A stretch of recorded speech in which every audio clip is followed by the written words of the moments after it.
Hey guys, happy Climate Strike Day. This was actually a very last minute decision to do this video because today I launched my merch, which goes to support homeless and abused animals, but it also happened to have fallen on, the Climate Strike March day, and I felt it to be really important to talk about that. And if I was a good businesswoman, if I was a smart businesswoman, I would just be promoting the shit out of my merch. But what's happening to our earth and our environment and what's happening today definitely is more important. So I wanted to do this video of 10 ways that I try to help the environment and climate change by changing small little aspects of my life. And these, to me, I feel like everyone can do. I'm not telling you to go vegan because I feel like that's unrealistic, which I'll talk about later in the video. I'm not telling you to walk everywhere or sail a boat across seas, but I think obviously we have a responsibility to do what we can. So whatever level of eco-friendliness you're at, I hope you feel inspired to make changes after this video. Climate change is the most important issue that we as humanity have to face. It doesn't matter if you have your guns, it doesn't matter if I have the right to do with my body what I want. It doesn't matter if you have student loans or health care. None of that matters if we don't have fresh water to breathe, clean water to drink, and a thriving ecosystem that literally makes the world go round. Not to go down a dark side, but if you're worried about terrorism now, can you imagine the level of war and violence that's going to happen when people are fighting for that last drop of water or that last scrap of food? So climate change is something that we need to fix immediately. It's the most important issue humanity faces. And again, I hope this video inspires you to do just a little bit more. There are people out there who are zero waste, who are vegan, who live off the grid, that obviously are doing way more than I am. But I also don't feel like that's realistic to a lot of people. So I hope that, this video inspires you to make just those little changes in your life. And honestly, once you do them, once you implement them, they won't really seem like that big of a deal. Okay, so let's get started. I replaced my paper goods with cloth. So paper towels, paper napkins, those cotton cloths or those cotton rounds that we use to take off our makeup, I don't use those anymore. I just use cloth. One bin has large cotton cloth towels in it that I use to wipe my hands, wipe the counters, just those big kitchen towels that we all have. Instead of just having a couple, I have 20 of them, and whenever they get super dirty or grungy or I wipe up something gross, I just throw it in the wash. My other bin has smaller towels like cloth napkins in it and these quote-unquote paper cloth towels. These towels are actually the same thinness as paper towels, so I use them for basically anything, and I have a collection of cloth napkins. The one thing that made me transition to using cloth over paper napkins is that I would just see Brian pulling these paper napkins and wiping, whatever, the countertops or whatever, and I just got rid of the napkins, paper towels. After he used them all, we have not purchased any new ones since. And now we just use cloth. And honestly, kind of removing the option of using paper towels has made it easier for Brian to make that transition, just because if he has the option, of course he's going to use something that he's just always done all his life. So now that I've forcibly removed that option from our house, now he just knows to take a cloth towel or cloth napkin and do his business. I shared this actually on my Instagram the other week, and apparently only Americans use paper goods, paper items in the kitchen, because a lot of my European followers messaged me saying that they've been doing this for life and it's actually really easy and they love it. So if a whole country can do it, guys, we can too. So make the transition. The next thing I've done is I've replaced my Brita filters, or I am replacing my Brita filters with charcoal filters. I kept on, tossing out these Brita filters, and, obviously they're made out of plastic. And even though they say you can recycle them, chances are recycling plastic is just really, really hard. So I don't rely on that. So somehow I found out that charcoal, kind of the charcoal sticks that I have, filters out water. So we've started to use that. And it does take a little bit more effort, but the water tastes better. It actually adds in minerals that are otherwise taken out using plastic filters, and it's just easy. So the activated charcoal sticks responsible for purifying water, they're called Binchotan charcoal, I believe that's how it's pronounced. It comes from tree branches, and once it's activated, it works at absorbing impurities like chlorine by attracting the negative ions to its surface. It's very effective at neutralizing the water's pH level, and actually, like I said earlier, it adds minerals and nutrients like magnesium and iron into the water. So rinse, scrub it to get any, ash off of the sticks, and then boil them in some water for about 10 minutes and let it cool, and you're good. I let it soak overnight, really, because you want to keep it in the water for a couple hours before you use it so it can suck in all those impurities from your water. So I just do it, I fill it up at night and then I use it in the morning. Then every 2 weeks you have to reactivate it, so you have to draw out those impurities, and you do that by, again, boiling it for 10 minutes, letting it cool, and that's the process. And these charcoal sticks can last between 3 to 6 months. And when you're done with it, you can either put the charcoal in your fridge or your, wherever is stinky and it can absorb all that smell, or you compost it. Speaking of compost, my next step is to compost. And this has been quite a journey for me because it's really funny. I've always been interested in composting. And in fact, Brian and I have been together for 6 years, and our very first Christmas together, he bought me an electronic compost because at the time I didn't, have a balcony or anything, and I didn't really know what to do. Composting always seemed, and it still seems, very complex to me. But the electronic composter, it needed to be plugged in somewhere, and my kitchen didn't have like a convenient plug, and then it just kind of sat in my apartments for the next couple of years, and then I sold it. And then once I sold it, we ended up getting a balcony, and then that's when my composting journey started. So I've been composting for maybe over a year. Composting is the natural process of the breaking down of organic materials. Composting is great because it reduces the amount of waste that enters the landfill. And that means the reduction of methane gases that are being released into the air, and then therefore an overall reduction in pollution. So that was the main reason why I wanted to compost, was just to not see food scraps go into the landfill. Like that honestly would make me very angry. So I started it. I always thought that you needed some kind of huge yard to compost, but of course, urban living, we don't have that. So what I do is I've actually found, I Googled if there were any community composts in my area, and there are. For Los Angeles people, I checked mine out at lacompost.org. And in fact, the farmers market that I go to also has a tent where you can go ahead and compost your things there. So it's actually really convenient. You just have to look for it. There are hundreds of things that can be composted.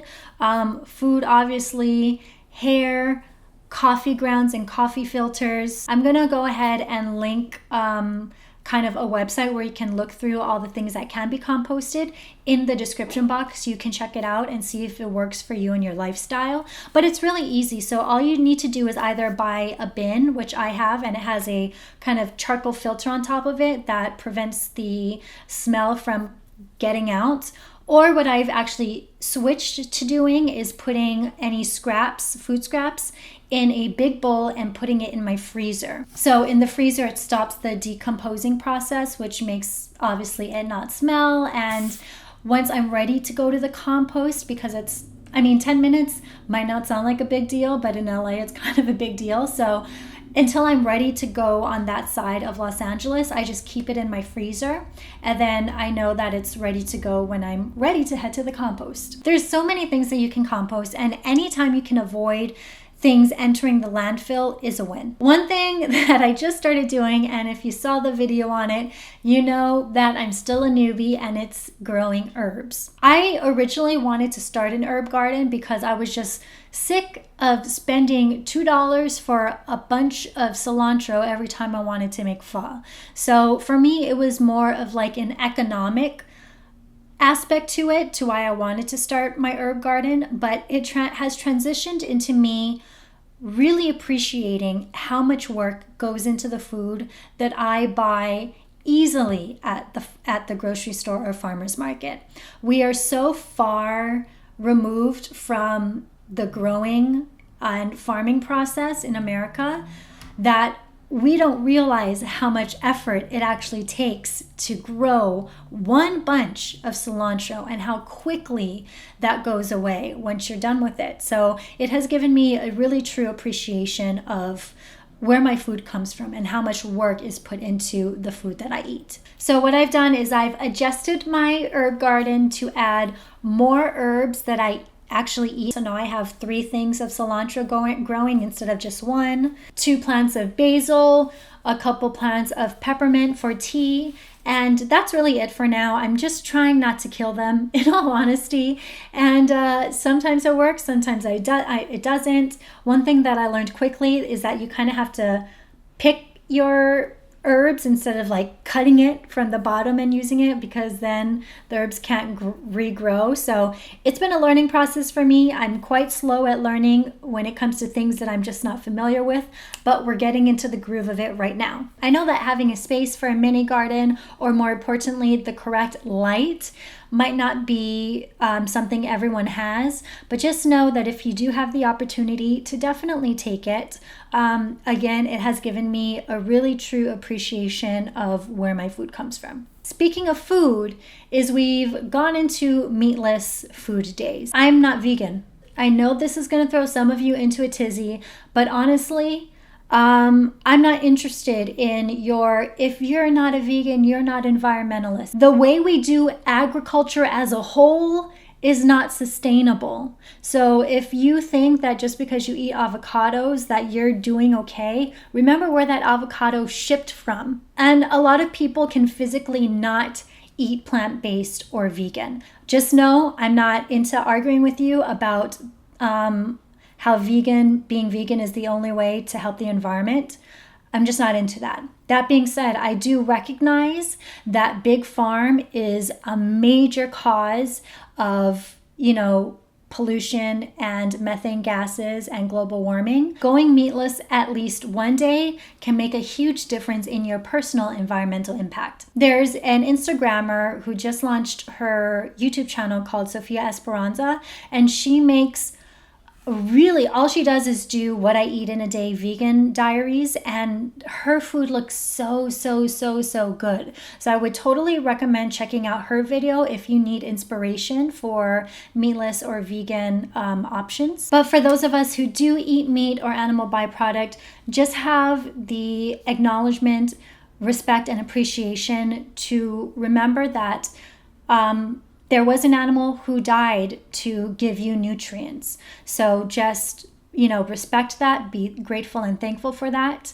And that's all I can ask for. Speaking of agriculture, the next thing I do is, or at least try to do, is to shop locally. Head to your local farmer's market and shop from your local community. When you do eat locally, obviously this limits what you have access to in terms of produce, because obviously what they'll grow is whatever's in season. So now that we're transitioning from summer to fall, the produce that you've really grown to love and all the fruits, there won't be there for the next coming months. So head over to your local farmer's market, get all the berries and fruits that you need, and just go ahead and then throw it in the freezer for a rainy day or for a smoothie or something. Plus, when you shop locally, you are supporting your local farmers and your community, which I think is really important, especially because big farming companies are unethical, they're destroying the environment and all that stuff. We talked about that in the last topic. So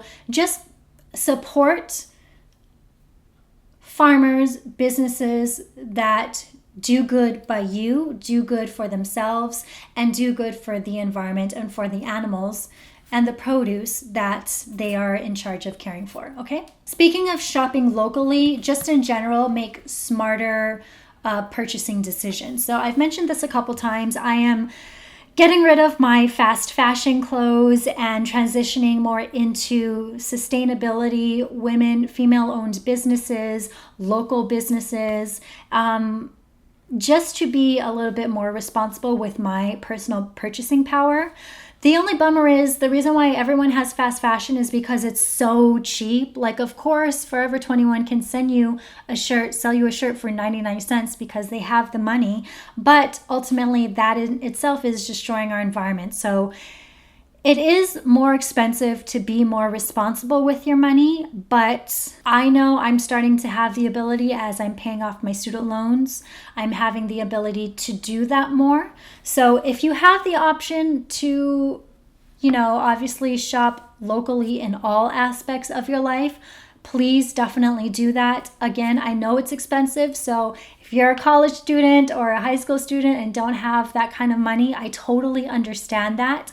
But in that case, go to my next tip, which is to buy secondhand or sell your stuff, reuse your stuff, donate your stuff. Try to avoid having things enter the landfill. So if you are a student who can't afford a $300 Reformation dress, which I totally understand, head over to your local Goodwill, go through your friend's closet, see if there are clothes that you can borrow and that you can buy that are secondhand. And I know thrifting is huge on YouTube, so that makes me really happy. I suck at it. I couldn't do it. But there are secondhand stores all around wherever you live, I'm sure of it. You can do that. And then if there are items that you want to get rid of, donating or reselling are options to keep them out of the landfill. I'm still planning to do a video on how I resell things like furniture and clothing using Facebook Marketplace, Craigslist, which is all honesty kind of scary, and like apps like Poshmark and Depop. I'm still planning to do that, but just know that's how I resell my items. And then when there are things that I want to donate, I donate to my local women's shelter. I donate to my local LGBTQ center. If there are towels or bedding I want to donate, animal shelters will take them. Any like home things that I want to sell or I want to give away that I can't sell, Goodwill, your local thrift console store, really any place. If you have anything that you don't want in your house and either can't sell or don't want to take the time to sell, donate it, someone will take it. Similarly, this is kind of like a 8B situation. Repurpose something. So like if you have a shirt that you don't want to wear, maybe see if you can repurpose it into a towel or something like that. I'm not really good at stuff like that. I'm sure if you could Google like YouTube repurposing shit, I don't know, you could probably find some really smart ways to repurpose items that you have around your home. So that's an option as well. My ninth tip, which is my ninth tip, which is one of my favorite tips that I just started doing this year, is I've been going to zero plastic stores and refill stations. So in Los Angeles, there's a store called sustainably that only has refill stations. So you have to bring in your own container, you weigh it before you put it in, and then you fill it with whatever you have. They have things from facial oils to laundry detergent to dish soap and all of that stuff, and you bring your own containers. There's another store in Abbot Kinney that has it. I don't know the name of it.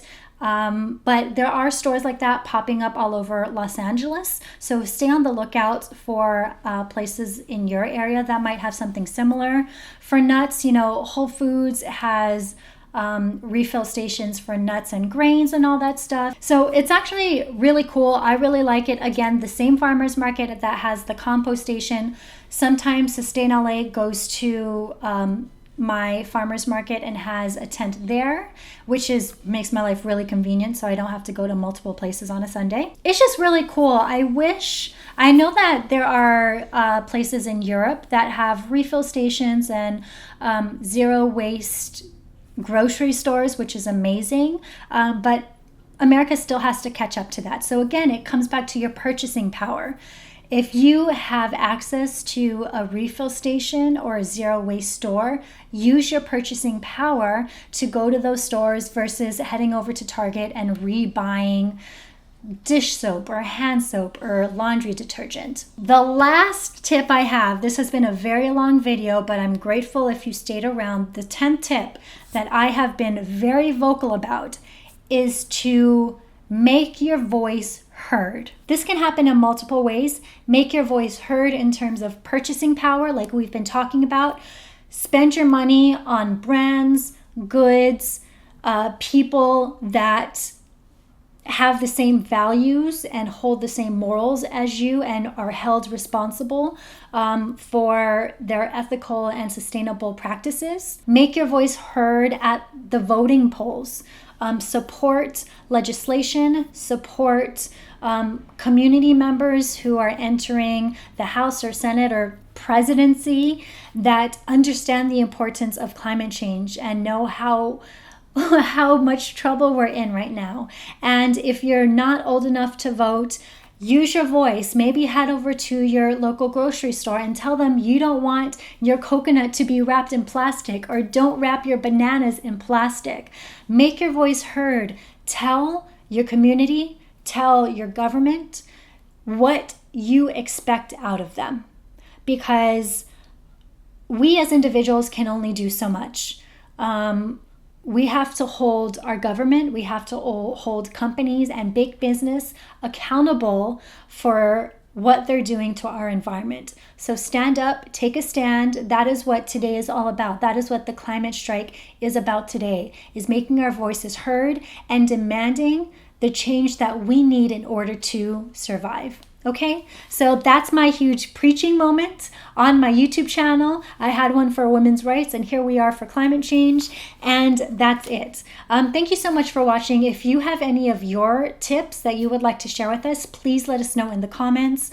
This video was really quick, so of course there are more things that I do to help in, sustainability and climate change and global warming and all that stuff, but to me, 10 tips is a nice round number. I hope you all found that these are things that you could possibly incorporate into your life and that they're all really easy to do.